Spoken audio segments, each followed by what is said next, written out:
Eh bien bonjour, aujourd'hui un petit tuto sur Autodesk Fusion 360 pour pouvoir faire des supports pour les lampes lithophane. Comme vous êtes beaucoup à me poser des questions là-dessus, je vais vous expliquer un petit peu comment je fais sur Fusion. Maintenant c'est peut-être pas la meilleure méthode, mais c'est la mienne. Donc ici je mets test, support, lampe, pour lui donner un nom. Et pour qu'il soit déjà enregistré, je crée un sketch. Je le mets sur top. Alors je commence par faire un rond central. Je me mets bien au milieu de la croix. Je le fais à 29 mm, c'est souvent le diamètre des petites douilles.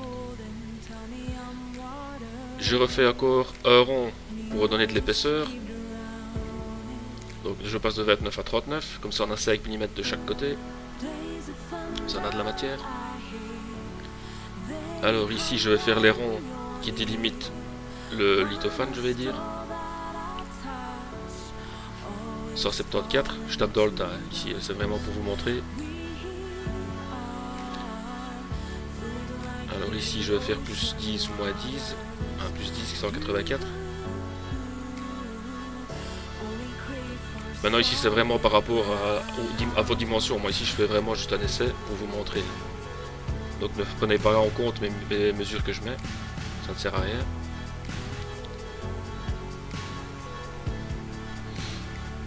Donc ça on fait comme si c'était l'épaisseur du lithophane.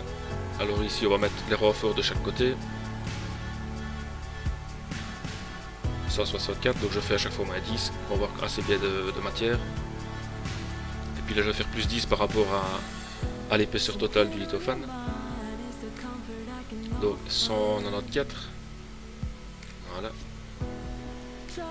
Ça commence tout doucement à prendre forme. Ici je vais faire des lignes pour délimiter. Alors ici je fais 15 mm de chaque côté. C'est juste pour avoir 30 mm de bras. Je fais 4 bras et pour avoir 30 mm de bras je mets 15 mm de chaque côté du centre. Puis après je transmettrai. Maintenant il y a peut-être d'autres méthodes, mais moi c'est comme ça que j'ai plus facile. Donc je vais contre le premier cercle. J'essaie d'être à 90 degrés bien entendu, pour ne pas foirer. Donc ici je mets ce qui manque. Je vais dans sketch, je fais trim. Trim en fait c'est pour effacer. Donc j'efface mon trait. Alors pareil ici. 90 degrés. Voilà. L'autre côté. Je vais contre le cercle. Voilà. Je vais effacer pour ne pas que ça fasse trop bordel. J'essaie d'effacer au fur et à mesure. Sinon je risque de m'y perdre. Donc quand vous voyez trim, il passe en rouge.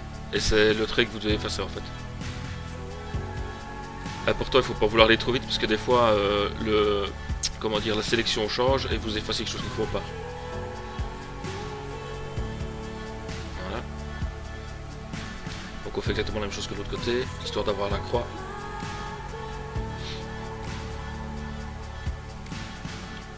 Voilà. Si je vous bombarde ici pour l'instant de tuto, c'est parce que je suis dans ma semaine de repos au travail, donc j'en profite un peu.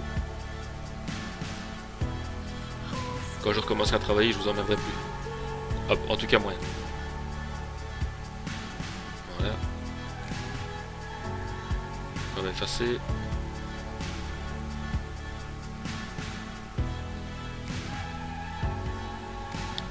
Alors ici, je fais des renforts de 5 mm. Histoire de renforcer, mais tout en économisant de la matière en fait. Vous allez comprendre plus tard après. Pourquoi? Donc ici, je fais exactement la même chose que les autres délimitations que j'ai fait tout à l'heure. Je fais la croix. Je vais jusqu'au centre. Jusqu'au cercle, pardon. J'efface le superflu. En essayant de ne pas me tromper, parce que des fois je me trompe. J'efface quelque chose qu'il ne faut pas, donc essayez de ne pas aller trop vite. Et aussi pour que vous compreniez, bien entendu.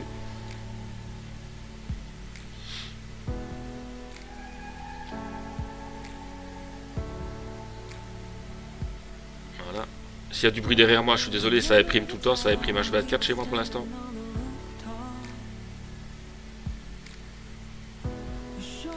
voyez, j'efface vraiment ce qui ne m'intéresse pas, histoire de faire plus propre et de voir mieux ce qu'on fait. Alors on va faire pareil pour les autres. Ah, je me suis trompé. Voilà, l'outil ligne 5 mm. Encore l'outil ligne 5 mm. En réalité je fais 5 mm pour avoir juste ces 5 mm là qui seront plus épais, histoire de renforcer la structure. Vous comprendrez après quand j'extruderai et que vous verrez la forme générale. Ici ça ne parle, c'est pas vraiment parlant ici, mais vous comprendrez. Et là c'est tout.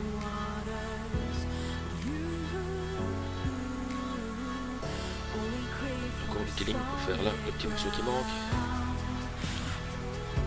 Voilà. On va encore effacer ce qu'il y a de trop, histoire de faire plus propre, plus épuré.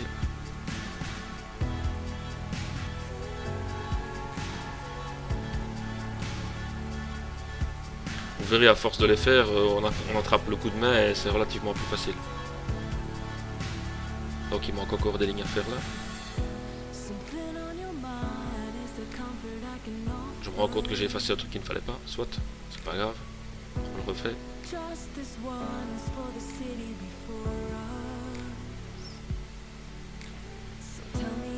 Maintenant n'hésitez pas à commenter si vous avez d'autres méthodes, pourquoi pas. C'est toujours bien de partager avec les gens. Ah, je me suis trompé par exemple, j'ai effacé un truc qu'il ne fallait pas, donc je reviens en arrière avec la flèche. Voilà. Je recommence, je réappuie sur trim, histoire d'effacer. Voilà. Voilà. Histoire d'enlever superflu encore une fois. Je regarde encore une fois, regarde si j'ai pas oublié quelque chose, ça a l'air d'être bon. Je commence à extruder. Donc ici je vais sélectionner toutes les pièces que j'extrude à 3 mm. Maintenant c'est ma façon de faire, maintenant si vous voulez extruder plus, vous extrudez plus. Ok, donc voilà, vous avez toutes les pièces extrudées. Forcément comme d'habitude le sketch est parti, donc je dois le remettre. Ici je vais extruder toutes les pièces à 6 mm. Je sélectionne toutes. Et là vous allez comprendre justement les renforts de 5 mm, ce que c'est. Donc je l'ai fait à 6 mm histoire de renforcer un peu la structure. Et le centre je le fais à 3 mm pour économiser un peu la matière. De toute façon ça ne sert à rien de faire quelque chose de super résistant non plus. Ici je fais tous les arrondis, histoire que ça soit plus beau. Et aussi pour la résistance, par la même occasion. Je sélectionne tout d'un coup, ça va plus vite.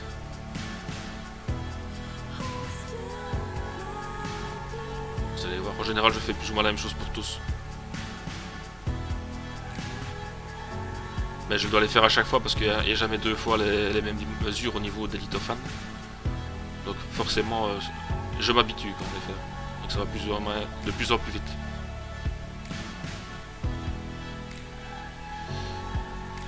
Je vérifie que j'ai bien sélectionné tous les coins, ça a l'air bon. Faire 10 mm. Voilà. C'est un petit peu plus joli et plus résistant.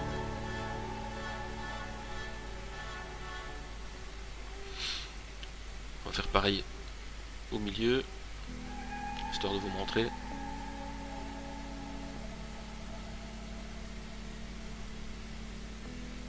Alors là, je sélectionne les 4.